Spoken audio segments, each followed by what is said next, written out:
Por favor, vaquero, deja entrar a mis 3 hijos y a mí, suplicó la hermosa mujer apache. La tierra era puro polvo y sol, de ese que te quema la nuca y se te mete en los pulmones con cada respiración. No había nada más que eso, y el silencio de un puñado de hombres que miraban a la mujer. Estaba de rodillas. El vestido, que alguna vez debió ser de piel de gamo suave, ahora no era más que un trapo sucio, desgarrado en el hombro, revelando la piel cobriza marcada por el sol y algo más, moretones, viejos y nuevos. Tenía las manos atadas a la espalda con una cuerda áspera, de esas que usan para el ganado, y la soga le había despellejado las muñecas. La sangre seca formaba costras negras sobre la piel. A su lado, pegados a ella como si fueran una sola criatura temblorosa, estaban los 3 niños. El mayor no tendría más de 6 años, con unos ojos negros enormes que lo absorbían todo, sin entender nada. Miraba a los hombres, luego a su madre, luego al suelo. Los otros 2 eran más pequeños, un niño y una niña, acurrucados contra las piernas de su madre, con las caras sucias de polvo y lágrimas secas. El aire olía a sudor rancio, a caballo y al licor barato que uno de los hombres bebía directamente de una botella. Era un hombre gordo, con una camisa manchada de grasa y una sonrisa que dejaba ver dientes podridos. Él era el que hablaba. $50, dijo, y escupió un trozo de tabaco al suelo, muy cerca de los pies descalzos de la niña. $50 por la hembra y los cachorros. Es una buena oferta, considering que es mercancía usada. Su voz era rasposa, como si se hubiera tragado la lija. Otro hombre, más flaco y con ojos de comadreja, se rió. ¿Y pa' qué querría alguien los mocosos, Jed? Son otra boca que alimentar. Te doy 20 por ella sola. Puedes quedarte con los críos. La mujer no levantó la vista. Mantenía la cabeza gacha. Su largo pelo negro caía como una cortina sucia, ocultando su rostro. Pero se podía sentir su temblor. No era un temblor de frío, porque el calor era sofocante, de esos que hacen que el aire ondule sobre la tierra. Era un temblor de puro miedo, de agotamiento, de saber que no había escapatoria. El gordo, Jed, le dio un puntapié suave en el costado con la punta de su bota. «Levanta la cara, muchacha. Deja que vean la mercancía». Ella no se movió. Él resopló, molesto. Se agachó, apestando a alcohol, y le agarró el pelo, tirando de su cabeza hacia atrás con brusquedad. Y entonces todos la vieron. A pesar de la suciedad, del miedo, de la humillación, era hermosa. Unos pómulos altos, una nariz recta, una boca que, en otro tiempo, seguro que sabía sonreír. Pero sus ojos estaban vacíos, muertos, como 2 pozos oscuros y sin fondo. No había rabia, ni decepción, solo un vacío inmenso. El hombre flaco silbó. Bueno, tienes razón, Jed. No está mal. Pero sigo diciendo que los cachorros sobran. Jed la soltó y ella volvió a bajar la cabeza, como un animal apaleado. Se venden juntos, gruñó Jed. Son un lote. Además, la hembra trabaja mejor si tiene a los críos cerca, menos problemas de que se escape. Era una conversación de negocios, como si hablaran de una yegua y sus potrillos. La mujer no era una persona, era una cosa, un objeto que se compraba y se vendía. Los niños tampoco. Eran un estorbo, un añadido al lote. El sol seguía pegando con fuerza. Un perro sarnoso buscaba sombra debajo de una carreta. El silencio se hizo pesado, solo roto por el zumbido de las moscas y la respiración entrecortada de los niños. Nadie en ese miserable puesto de avanzada, un puñado de edificios de adobe en medio de la nada, iba a decir nada. Eran las reglas del lugar. Lo que un hombre hacía con su propiedad era asunto suyo. Y esa mujer y esos niños eran propiedad de Jed. La había adquirido en una redada. O eso decía él. Nadie preguntaba. Preguntar traía problemas. Y en esa tierra, los problemas solían acabar con un agujero en el pecho. La mujer seguía de rodillas, una estatua de miseria bajo el sol implacable. El polvo se le pegaba a la piel sudorosa. Una gota de sudor le resbaló por la sien, trazando un surco limpio en la mugre. Se quedó allí, esperando el siguiente golpe, la siguiente humillación, la decisión de unos extraños que decidirían su destino y el de sus hijos. No había esperanza en su postura, solo resignación. La resignación de quien ha perdido todo, absolutamente todo, y ya solo le queda el instinto de respirar y de proteger como podía a los pequeños cuerpos que se aferraban a ella. Era una imagen cruda, directa, una herida abierta en mitad del desierto, una injusticia tan grande y tan cotidiana que la mayoría prefería no mirar. Pero estaba ahí, imposible de ignorar. Oye, antes de que la historia continúe, tómate un segundo. Me ayudaría mucho saber desde dónde me estás viendo. Deja un comentario abajo con tu ciudad o tu país. Me encanta ver hasta dónde llegan estas historias. Y si te está enganchando, si sientes esa rabia o esa curiosidad por saber qué pasa después, considera suscribirte al canal. Así no te perderás cómo termina esto. De verdad, gracias por estar aquí. Sigamos con la historia, que se pone intensa. Él lo vio todo desde la sombra del porche de la herrería.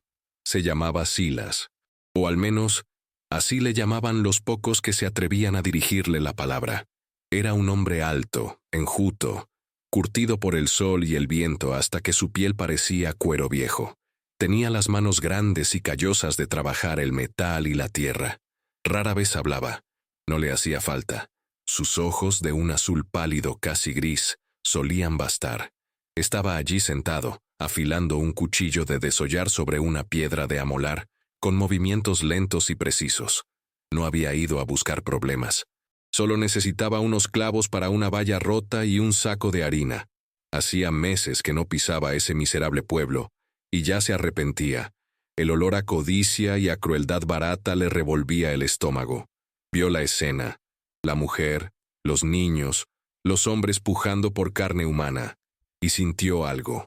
No era compasión, o al menos no la clase de compasión blanda de los predicadores. Era algo más antiguo, más primario.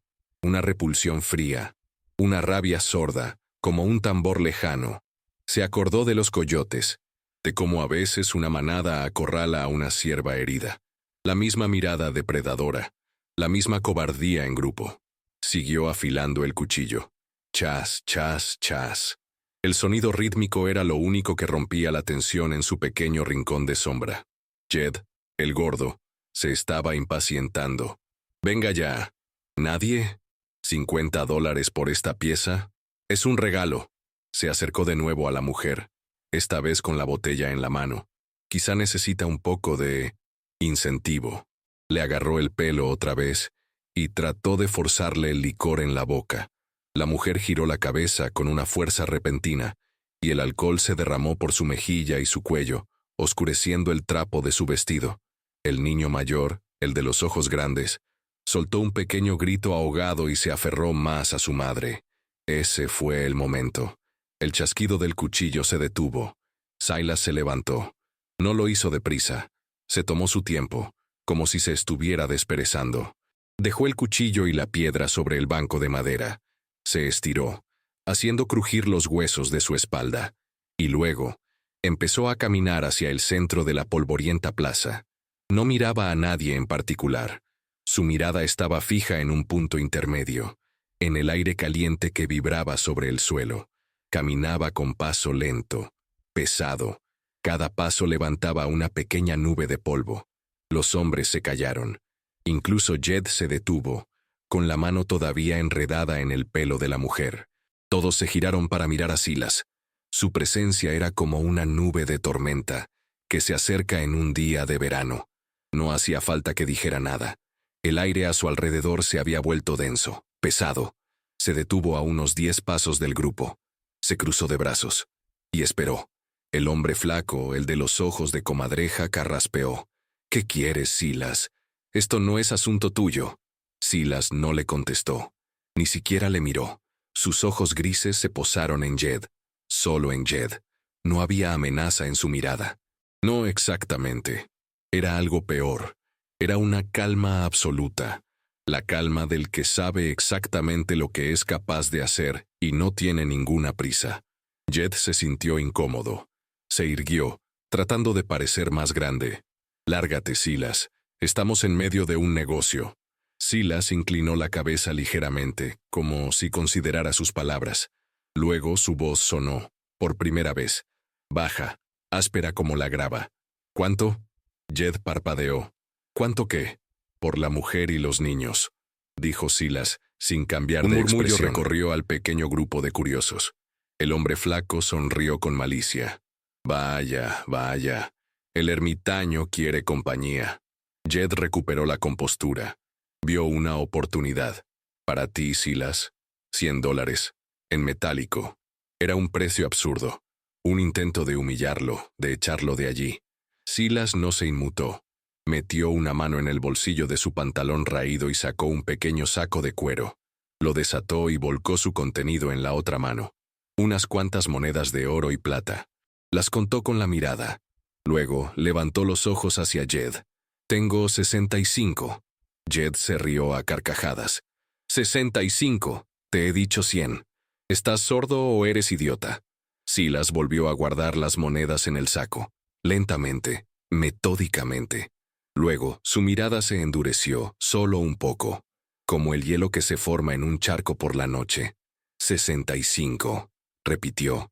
«Y te vas ahora mismo. Y no vuelves a ponerle una mano encima». No era una oferta, era una orden. La sonrisa de Jed se desvaneció.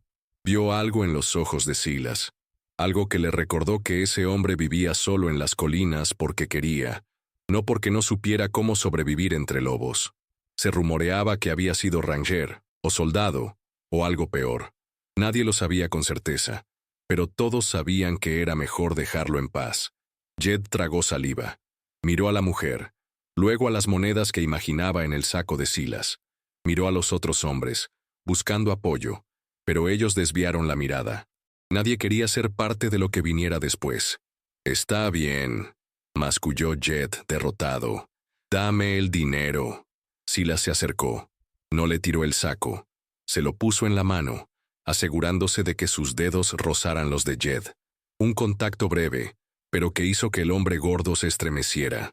Silas se agachó y, con el cuchillo que había aparecido en su mano como por arte de magia, cortó la soga que ataba las muñecas de la mujer. No le dijo nada, ni una palabra. Se dio la vuelta y empezó a caminar de regreso hacia la herrería. Después de unos pasos, se detuvo y miró por encima del hombro. La mujer seguía de rodillas, frotándose las muñecas ensangrentadas, mirando el suelo. Los niños la miraban a ella. Silas esperó un segundo. Luego, con su voz de grava, dijo una sola palabra: «Vámonos». Y reanudó la marcha, sin mirar atrás para ver si le seguían. No era un salvador. No era un héroe. Era un hombre que había visto algo que no le gustaba, y lo había arreglado de la única manera que sabía, con una calma fría y una amenaza implícita. Su cabaña no era más que una habitación de troncos mal ajustados, enclavada en una pequeña hondonada al abrigo de los vientos del norte. El humo se escapaba de una chimenea de piedra, y el olor a pino y a tierra húmeda lo impregnaba todo.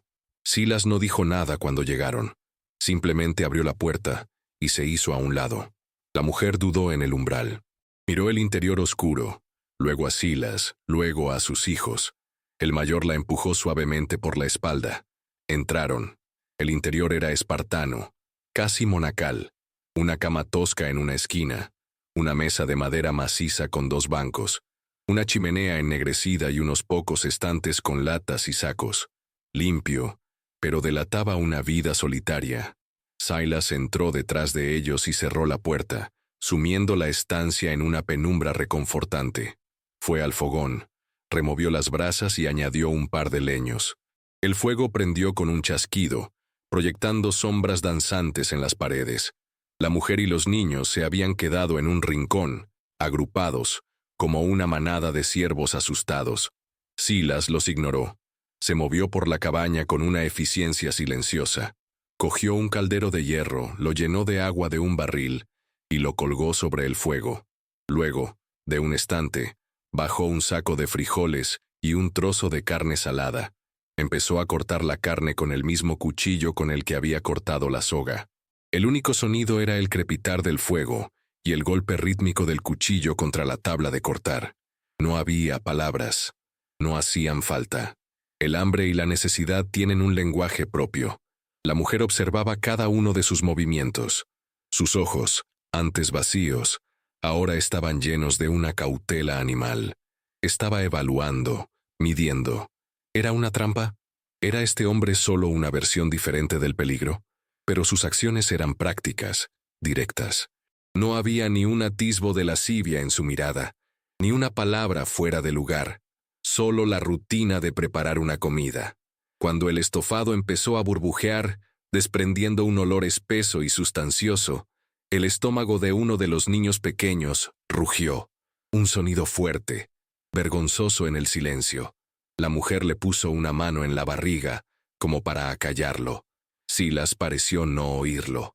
Cogió un cuenco de madera del estante, lo llenó con agua limpia del barril y se acercó a ellos. Se arrodilló, no frente a ella, sino a un lado, y le ofreció el cuenco. Ella lo miró, luego al agua. Dudó un instante antes de cogerlo con ambas manos. Sus dedos rozaron los de él. Las manos de ella eran finas, temblorosas. Las de él, grandes, firmes, cubiertas de cicatrices y callos. Bebió, despacio al principio, luego con avidez, el agua corriéndole por la barbilla. Cuando terminó, le pasó el cuenco a su hijo mayor, quien bebió y se lo pasó a los otros. Silas se levantó y volvió a la chimenea. Bajó 4 cuencos más y los llenó del estofado humeante. Se los llevó, uno a uno, y los dejó en el suelo frente a ellos, junto con 4 cucharas de madera tosca. Luego, se sirvió su propia ración, y se sentó en el banco de la mesa, de espaldas a ellos. Comió en silencio. Les estaba dando espacio. Les estaba dando la dignidad de comer sin sentirse observados, juzgados. Los niños fueron los primeros. El olor era demasiado para sus estómagos vacíos. Empezaron a comer con las manos, con las cucharas, sin hacer ruido, pero con una desesperación que partía el alma. La mujer esperó. Observó a Silas, a su espalda ancha y quieta, y luego, lentamente, cogió su cuenco. La primera cucharada de estofado caliente debió de ser como una bendición. Cerró los ojos por un instante. Cuando terminaron, los cuencos estaban tan limpios que parecían recién lavados. La mujer los apiló en silencio. Silas seguía en la mesa, limpiando su rifle sin prestarles atención. El fuego crepitaba. Afuera, la noche había caído y el viento empezaba a aullar entre los pinos. Hacía más frío. La niña pequeña tembló y tosió, un sonido seco y feo. Silas dejó el rifle. Fue a un viejo baúl de madera al pie de su cama y lo abrió. Sacó un par de mantas de lana gruesa y raída. Se acercó y se las dejó en el suelo, de nuevo sin mirarla directamente. Luego, cogió un pequeño tarro de un estante. Se arrodilló junto a ella. «Tus muñecas», dijo, su voz siempre áspera. Ella retiró las manos instintivamente. Él no insistió. Dejó el tarro en el suelo, a su alcance. Era un ungüento oscuro, con un fuerte olor a hierbas. Se levantó y volvió a su sitio. La confianza no se construye con palabras. Se construye con estofado caliente en un estómago vacío, con agua limpia para una garganta seca, con una manta contra el frío de la noche, con un ungüento para las heridas, ofrecido sin exigencias. Esa noche, por primera vez en quién sabe cuánto tiempo, la mujer y sus hijos durmieron bajo un techo, con la barriga llena, al calor de un fuego ajeno. Y el hombre que los había comprado por $65 y una amenaza silenciosa durmió en su banco, con un rifle al alcance de la mano, vigilando la puerta. El ritual de la supervivencia había comenzado. Pasaron varios días, días de silencio y rutina. Silas se iba al amanecer a revisar sus trampas o a trabajar en sus tierras, un pequeño trozo de terquedad en medio de la naturaleza salvaje. La mujer se quedaba en la cabaña. Limpiaba. Cocinaba con los suministros que él dejaba. Remendaba la ropa de sus hijos con hilo y aguja que encontró en una caja. No hablaban. Se comunicaban con gestos, con acciones. Él dejaba un conejo desollado en la puerta. Ella se lo devolvía en forma de estofado por la noche, una conversación sin palabras. Una tarde, Silas estaba reparando una silla en el porche. La mujer salió y se sentó en los escalones, a una distancia prudencial, observando. Los niños jugaban cerca, persiguiendo lagartijas. Sus risas tímidas eran un sonido nuevo en aquel lugar. El sol de la tarde teñía las colinas de un color anaranjado y dorado. Era un momento de paz, una paz frágil, pero paz al fin y al cabo. Ella fue la que rompió el silencio.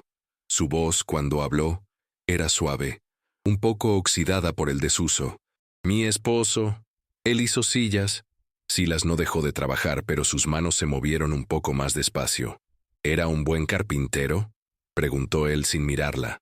El mejor, dijo ella, y en su voz había una sombra de orgullo, de un pasado que parecía de otra vida. Hacía cunas para los bebés, todas las cunas de nuestra gente, con madera de sauce. Decía que el sauce protege los sueños. Se hizo un silencio. Silas dejó el martillo. Se giró para mirarla. Ella tenía la vista perdida en las colinas, como si estuviera viendo algo que él no podía ver. Vinieron los soldados, continuó ella, con la voz plana, como si estuviera leyendo un informe. No los de azul, hombres blancos. Buscaban oro. Nuestra tierra tenía oro, decían ellos. Nuestra tierra tenía maíz y frijoles y el río. Eso era nuestro oro. Apretó las manos sobre su regazo. Quemaron el pueblo. Todo. Las casas, los campos, las cunas de sauce. A los hombres los mataron mientras luchaban. A nosotras, a las mujeres y los niños, nos ataron. Se detuvo tragando saliva. Vi cómo mataban a mi esposo. Le dispararon. Cayó junto al río. El agua se puso roja. No lloraba. Su dolor era demasiado profundo, demasiado antiguo para las lágrimas. Era una sequía en el alma. Nos llevaron, caminamos durante días. Vendieron a algunos, a otros. Los dejaron por el camino. Yo tenía a mis hijos. No podía rendirme. Tenía que seguir. Luego nos encontró ese hombre. Jed. Dijo que su esposa había muerto y necesitaba ayuda en su granja. Era mentira. No tenía granja. Solo una botella y las manos sucias. Silas no dijo nada. Se levantó. Fue hasta el borde del porche y se quedó mirando las dos pequeñas cruces de madera clavadas en el suelo al pie de un viejo roble. Dos montículos de tierra, uno más grande, otro muy pequeño. Hacía tiempo que la hierba había crecido sobre ellos.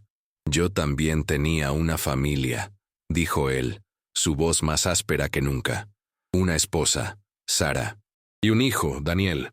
Tenía la edad del tuyo, dijo señalando con la cabeza al niño mayor. Fiebre, en pleno invierno. La nieve era tan alta que no pude ir al pueblo a por el médico. Primero el niño. Murió en mis brazos, caliente, ardiendo. Y luego, a la semana, ella. Se dejó ir, digo yo. El corazón se le rompió. Se agachó y arrancó una mala hierba que crecía junto a una de las cruces. Los enterré aquí, donde pudieran ver el amanecer. Se giró y la miró. Sus miradas se encontraron y se sostuvieron por un largo momento. Y en ese silencio se entendieron.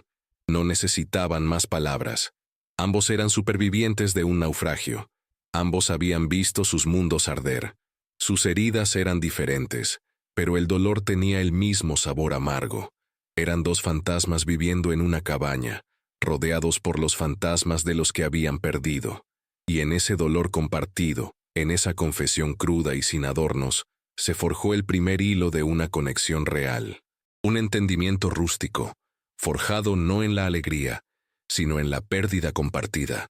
La tierra guardaba sus secretos, y ellos, ahora, compartían los suyos. La paz, como un charco de agua después de la lluvia en el desierto, no duró mucho.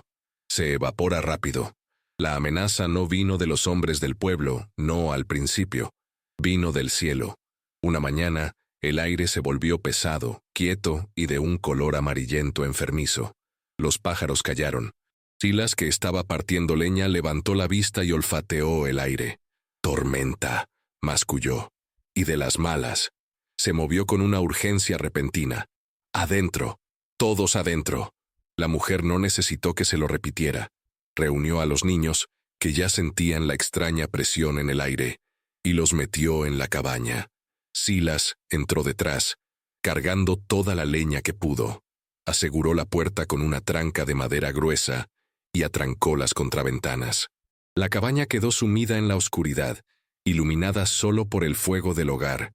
Afuera, el viento empezó a gemir, un sonido bajo que fue creciendo hasta convertirse en un rugido furioso.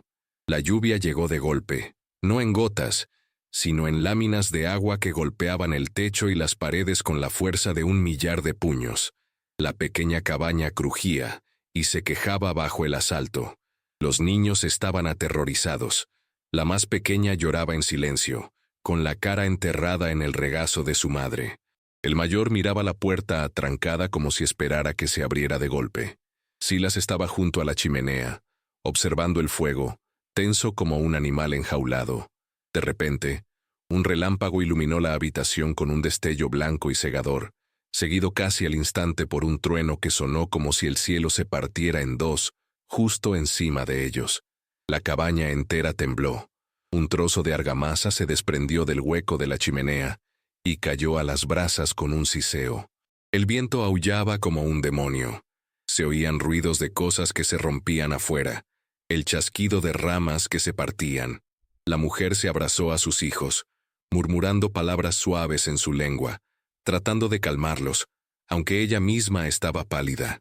Luego, oyeron otro sonido, un crujido largo y ominoso, seguido de un estruendo ensordecedor. El suelo vibró. Un enorme pino, viejo y debilitado por alguna enfermedad, había sido derribado por el viento y había caído sobre la cabaña. Parte del techo se hundió. La lluvia empezó a gotear dentro, formando un charco en el suelo de tierra. «¡A la esquina!», gritó Silas por encima del estruendo. Se movieron todos juntos, pegándose a la pared de troncos más alejada de la zona dañada. El techo gemía, amenazando con ceder por completo. Silas miró hacia arriba, a las vigas que se combaban. Cogió la mesa de madera maciza. Era increíblemente pesada, pero la levantó con la fuerza de la desesperación. «¡Ayúdame!», le gritó a la mujer. Ella se levantó de un salto. Juntos, empujando, sudando, luchando contra el peso muerto de la madera, lograron colocar la mesa directamente debajo de la viga que parecía más débil, apuntalando el techo. Se quedaron allí un momento, jadeando, hombro con hombro, la lluvia goteando sobre ellos. Una unidad cruda, de supervivencia. No hubo tiempo para pensar, solo para reaccionar. El vaquero solitario y la mujer apache, convertidos en un equipo por la furia de la naturaleza. La tormenta rugió durante horas. Parecía que el mundo se estaba acabando ahí fuera, pero dentro de la pequeña y maltrecha cabaña, al abrigo de una mesa de madera y de una voluntad compartida de sobrevivir, 5 personas aguantaron. Cuando por fin amainó, y el silencio que siguió fue casi tan ensordecedor como el ruido, salieron. El mundo estaba cambiado. Árboles caídos por todas partes. El pequeño arroyo que pasaba cerca de la cabaña se había convertido en un torrente furioso de agua marrón. El pino gigante yacía sobre su hogar como una bestia muerta. El daño era grave. La mitad del techo estaba destrozada. Silas miró la destrucción con el rostro impasible, pero en sus ojos había una sombra de agotamiento. La mujer se acercó a él. «Nosotros arreglar», dijo ella en su español quebrado. No era una pregunta, era una declaración. Miró el árbol caído, luego las manos fuertes de Silas, luego las suyas. Juntos. Él asintió, una sola vez. La primera amenaza había sido superada. No con armas, sino con fuerza bruta y colaboración. Y en el proceso, algo había cambiado. Ya no eran solo un hombre que había ofrecido refugio y una mujer que lo había aceptado. Eran 2 personas que habían apuntalado un techo juntas para no morir aplastadas. Y eso, en esa tierra salvaje, era un vínculo más fuerte que cualquier promesa. La reconstrucción del techo se convirtió en un ritual que los unió más que cualquier conversación. Los días que siguieron a la tormenta fueron de un trabajo agotador. Desde el amanecer hasta el anochecer. Silas, con su hacha, cortaba las ramas del pino caído, salvando los troncos más rectos. Su hacha se hundía en la madera con un golpe seco y satisfactorio, un sonido que marcaba el ritmo de sus días. La mujer, sorprendentemente fuerte, le ayudaba a arrastrar los troncos más pequeños. Aprendió a usar una sierra de mano. Sus movimientos al principio, torpes, luego cada vez más seguros y eficientes. Trabajaban en un silencio compenetrado, entendiendo las necesidades del otro sin necesidad de palabras. Un gesto con la cabeza para pedir ayuda, una mano extendida para pasar una herramienta. Era una danza de esfuerzo compartido. Los niños también ayudaban. Recogían las ramas más pequeñas para hacer leña. Las apilaban en montones ordenados. El mayor, cuyo nombre Silas aún no sabía, aprendió a quitar la corteza de los troncos con un cuchillo pequeño, sentado al sol, trabajando con una concentración impropia de su edad. Una tarde, mientras trabajaban en lo alto de la estructura del techo dañado, Silas resbaló en un trozo de madera húmeda, perdió el equilibrio y cayó torpemente, golpeándose la pierna contra una de las vigas antes de aterrizar en el suelo con un gruñido de dolor. La mujer bajó de un salto, ágil como un gato. Silas intentó levantarse, pero una mueca de dolor cruzó su rostro y se dejó caer de nuevo. Su tobillo estaba hinchado y empezaba a amoratarse. Sin decir una palabra, ella corrió hacia el arroyo, que ya había vuelto a su cauce normal. Regresó con el borde de su vestido empapado en agua fría, y se arrodilló a su lado. Con una delicadeza inesperada, le quitó la bota, y empezó a envolverle el tobillo con la tela húmeda. Silas se tensó al principio, no acostumbrado al contacto, pero el frío del agua era un alivio. Se quedó quieto, observándola. Su pelo negro caía sobre su rostro mientras se concentraba en su tarea. Sus manos, aunque pequeñas, eran firmes y seguras. «Quédate quieto», le ordenó ella en voz baja. Él obedeció. Durante los siguientes días, los papeles se invirtieron. Silas, frustrado e inmovilizado, se sentaba en el porche con la pierna en alto, dando instrucciones con gruñidos. La mujer se convirtió en la principal fuerza de trabajo. Subía al techo, clavaba las tejas de madera que habían tallado juntos, mezclaba barro y paja para sellar las grietas. Él la observaba, una mezcla de fastidio por su propia inutilidad y una creciente admiración por su resistencia. Era dura como una piedra del lecho del río, pulida y moldeada por las dificultades, pero inquebrantable. Una noche, el fuego del hogar crepitaba abajo, y el dolor en el tobillo de Silas era una punzada constante. La mujer se acercó con una cataplasma de hierbas que había preparado. Olía a tierra y a raíces.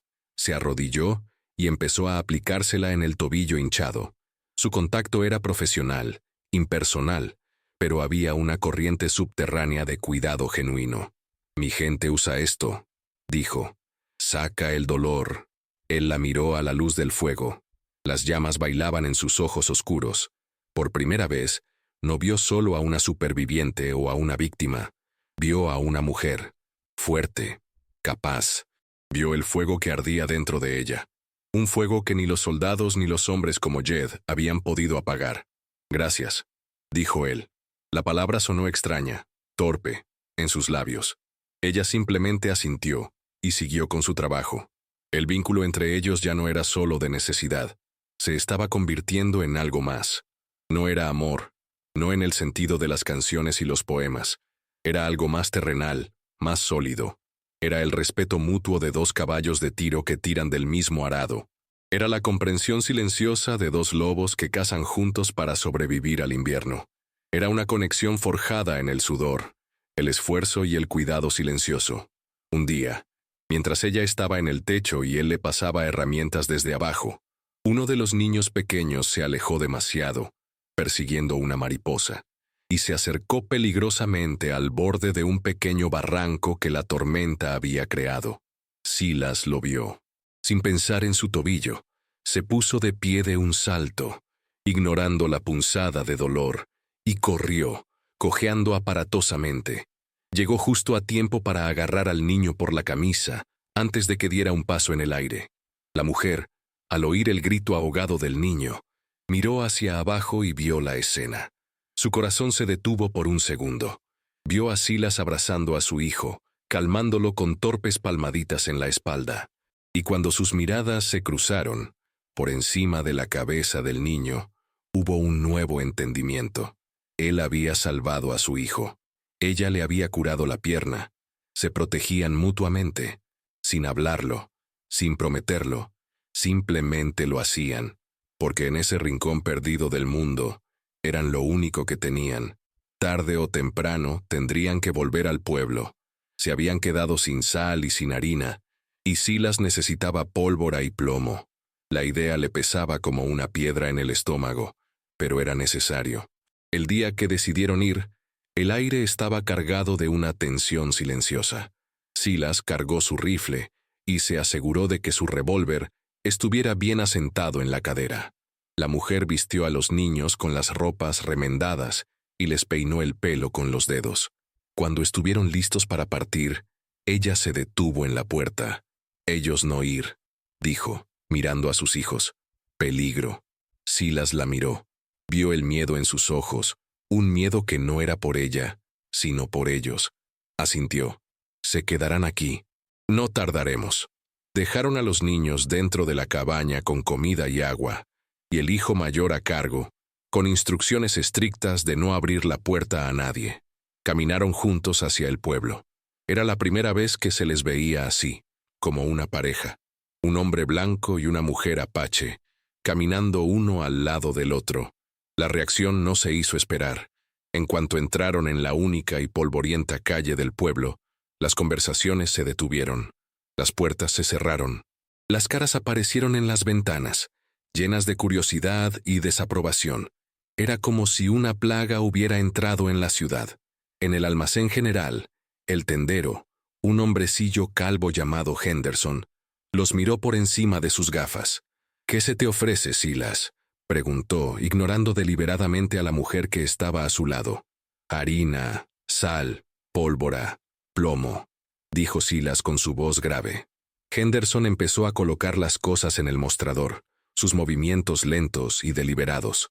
Dos mujeres que estaban en la tienda empezaron a susurrar entre ellas, sin molestarse en bajar la voz. «Mira eso. ¿No es la india que Jed intentaba vender? La misma. Dicen que él la compró. Vive con ella en su cabaña. Es una vergüenza. Pobre hombre. Siempre fue un poco raro, pero esto, vivir con una salvaje. ¿Y los niños? Dicen que tiene a los críos con él también. ¡Qué asco! Traer esa suciedad a nuestra comunidad. No es natural». La mujer apache se mantuvo impasible. Su rostro era una máscara de piedra. Miraba al frente, a un punto fijo en la pared detrás del mostrador. Pero Silas notó cómo sus manos, a los costados, se habían cerrado en puños. Henderson terminó de empaquetar los suministros. «Son $3», dijo con un tono agrio. Silas puso las monedas sobre el mostrador. Mientras Henderson las contaba, uno de los borrachos del pueblo, el mismo hombre flaco de ojos de comadreja que había estado con Jed, entró tambaleándose en la tienda. Vio a Silas y a la mujer, y una sonrisa maliciosa se dibujó en su cara. «Vaya, vaya, Silas, veo que has domesticado a la mascota». Se acercó a la mujer invadiendo su espacio personal, apestando a alcohol. «¿Qué tal te trata, bonita? ¿Te da de comer al menos?» La mujer no se movió, no retrocedió. Se quedó quieta como una estatua, pero su cuerpo entero irradiaba una tensión peligrosa. Silas dio un paso, interponiéndose entre el borracho y ella. No dijo nada. Simplemente se quedó allí. Su presencia era una barrera física.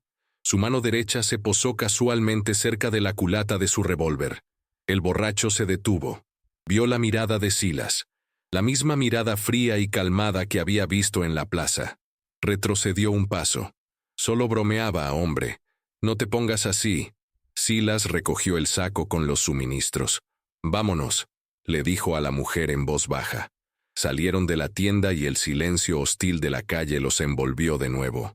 Los susurros los siguieron como avispas. «Deberían echarlos. No pertenecen aquí».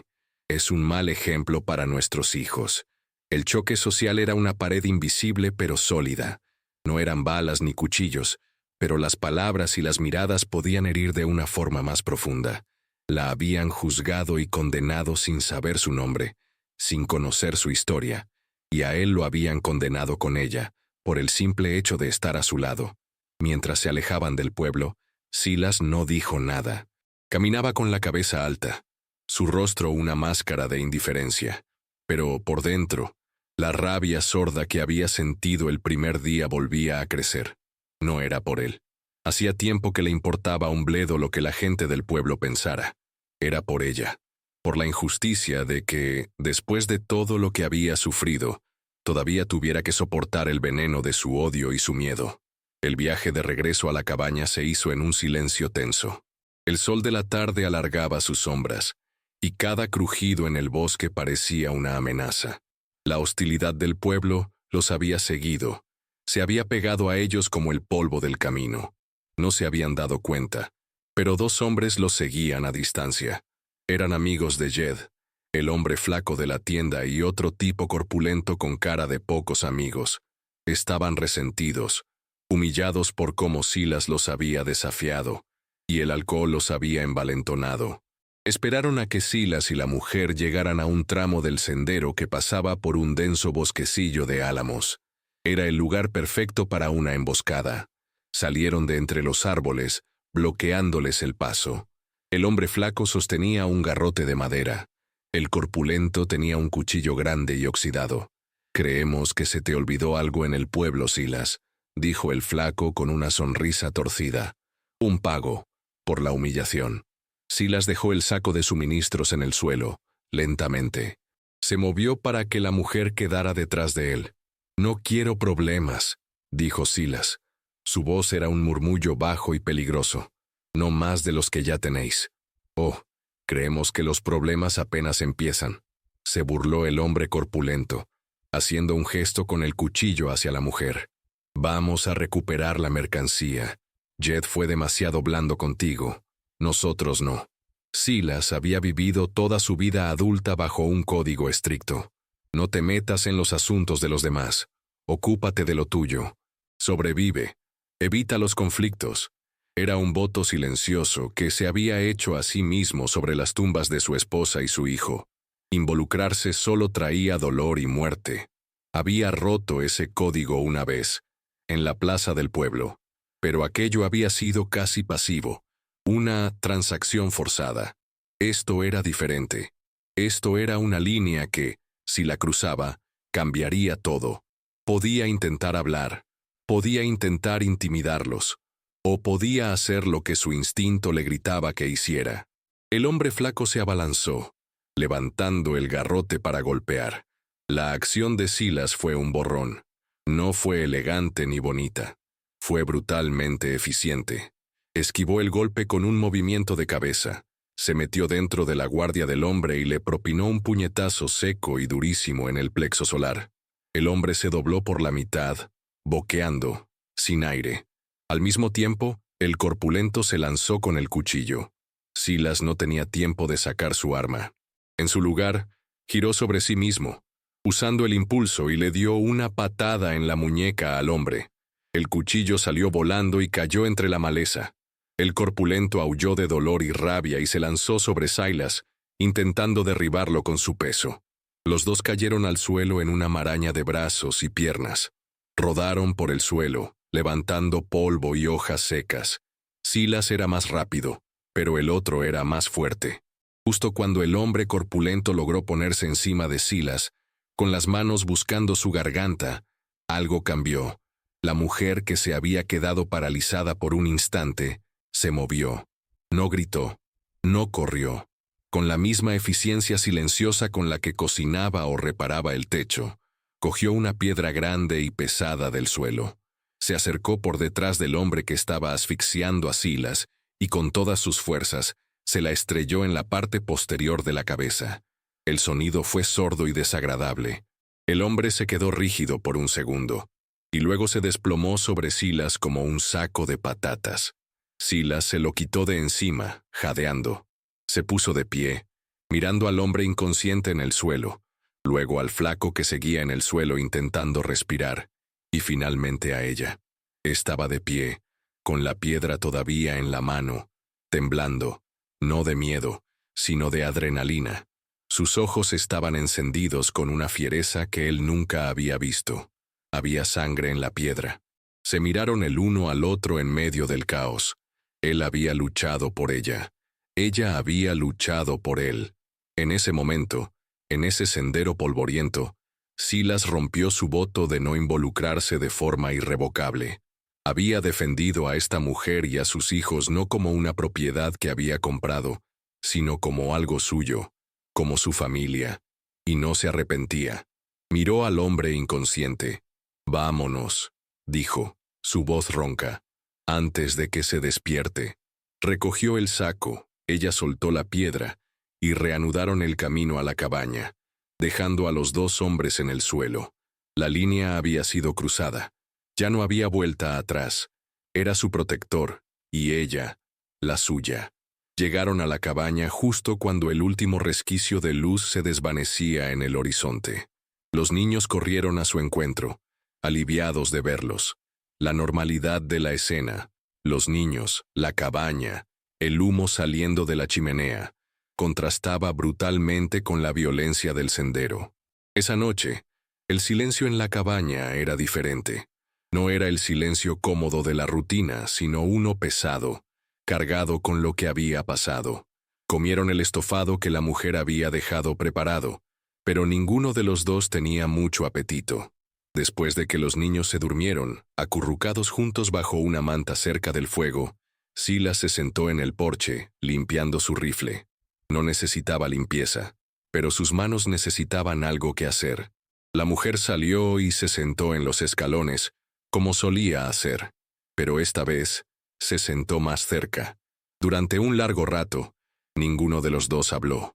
El único sonido era el canto de los grillos y el suave chasquido del trapo aceitado de Silas contra el metal del rifle. «En mi pueblo», dijo ella finalmente, su voz apenas un susurro en la oscuridad. «Cuando un guerrero defiende el hogar de una viuda, se convierte en su familia.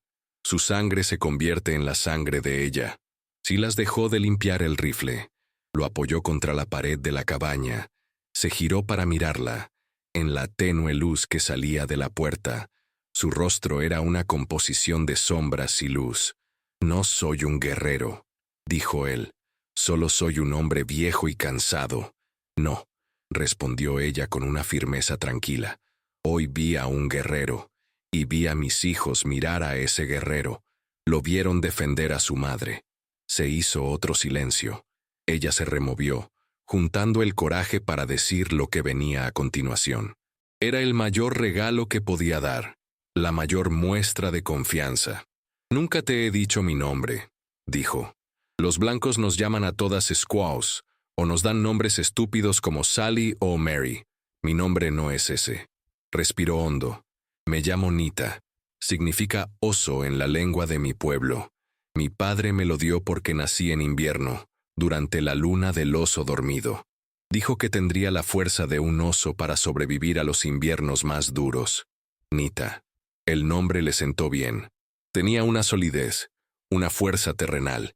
Silas lo probó en silencio en su mente. Nita dejó de ser la mujer o la india. Se convirtió en una persona, con una historia, un linaje, un nombre que significaba algo. Era un ancla en el caos de su existencia. Él sintió que debía ofrecer algo a cambio, un pedazo de sí mismo para igualar la vulnerabilidad que ella le había mostrado. «Silas», dijo él. «Mi nombre es Silas». «Silas», repitió ella probando el sonido. «¿Qué significa?» Él se encogió de hombros, sintiéndose un poco tonto. «No lo sé. Creo que viene de un libro. Mi madre era muy religiosa. Probablemente significa testarudo o tonto que vive solo en una colina». Una pequeña sonrisa, la primera que él había visto, se dibujó en los labios de Nita. Fue como ver una flor rara y tímida florecer en el desierto. Desapareció tan rápido como había llegado, pero la había visto. «Gracias, Silas», dijo ella. «Por todo. Gracias a ti, Nita». respondió él, por la piedra. Se quedaron sentados en la oscuridad un rato más, el espacio entre ellos ahora lleno de algo nuevo. Confianza. Una confianza pura, ganada con sangre y sacrificio. La revelación de un nombre había sido la confesión final, el último muro en derrumbarse. Ya no eran dos extraños unidos por la circunstancia. Eran Silas y Nita. Dos nombres, dos historias, dos almas heridas que habían encontrado un refugio inesperado la una en la otra. Y en la quietud de la noche, rodeados por el vasto e indiferente desierto, ese simple hecho se sentía como el único pilar sólido en todo el mundo. La primavera llegó a las colinas. El aire se volvió más suave, el sol más cálido. Los árboles que habían parecido muertos durante el invierno se cubrieron de un verde tímido. El arroyo cantaba con una voz más clara y alegre. La vida estaba regresando a la tierra, y con ella, una sensación de posibilidad. Una mañana, Silas salió de la cabaña y no fue a revisar sus trampas ni a cortar leña. Fue a un pequeño cobertizo donde guardaba sus herramientas de labranza, oxidadas por el desuso. Sacó un viejo arado de mano y una azada. Nita lo observó desde la puerta, con curiosidad. Él fue a un pequeño trozo de tierra llana no muy lejos de la cabaña, un lugar que recibía el sol de la mañana. La tierra era dura, compacta, llena de piedras y raíces. Empezó a trabajar. Clavó el arado en el suelo y empujó con todo su peso. Fue un trabajo brutal. El sudor le perlaba la frente y le empapaba la camisa. Las piedras chirriaban contra el metal. Las raíces se resistían como si no quisieran soltar su dominio sobre la tierra. Después de un rato, Nita entró en la cabaña. Salió con un pequeño saco de cuero que Silas no había visto antes. Se acercó a donde él trabajaba. Él se detuvo, apoyándose en el arado, jadeando. Ella no dijo nada. Se arrodilló en el suelo, cogió un puñado de tierra del surco que él había abierto y la desmenuzó entre sus dedos. La olió, la sintió, luego asintió, como si la tierra le hubiera hablado y le hubiera gustado lo que le dijo. Se levantó y le mostró el saco. «Semillas», dijo, «de mi pueblo, maíz, frijol, calabaza, las tres hermanas, crecen juntas, se ayudan mutuamente. El maíz da un tallo para que el frijol trepe. El frijol le da fuerza a la tierra. La calabaza cubre el suelo con sus hojas grandes, mantiene la humedad y aleja las malas hierbas».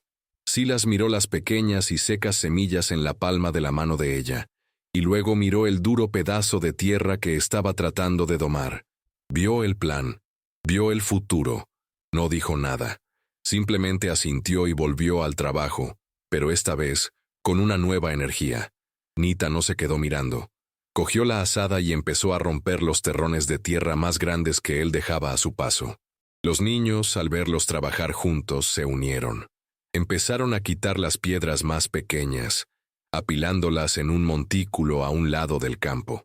Trabajaron todo el día. Él abría la tierra. Ella la preparaba. Los niños la limpiaban. Cuando el sol empezó a bajar, tenían un pequeño rectángulo de tierra oscura y suelta. Estaban agotados, cubiertos de sudor y tierra, pero había una sensación de logro en el aire. Al día siguiente plantaron. Nita les mostró cómo hacerlo. Con un palo, hacía un pequeño agujero en la tierra. Depositaba con cuidado unas pocas semillas como si fueran joyas. Una para la lombriz, una para el cuervo, una para crecer.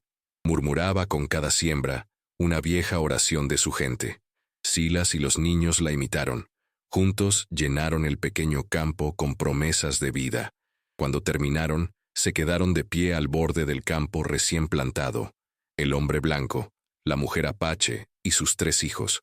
Miraban la tierra arada, las hileras de pequeños montículos. No era solo un huerto, era una declaración. Era echar raíces. Era la semilla de la pertenencia. Era un acto de fe en el futuro. Un futuro que construirían juntos, en ese pequeño rincón del mundo que ahora, finalmente, empezaba a sentirse como un hogar. No sabían lo que traería el mañana. Las amenazas del pueblo seguían ahí. El pasado siempre proyectaría sus sombras. Pero en ese momento, con la tierra cálida bajo sus pies y el sol poniente en sus rostros, eran una familia plantando su futuro. Si esta historia te ha conmovido, por favor, dale un me gusta y suscríbete para no perderte ninguna de nuestras próximas historias.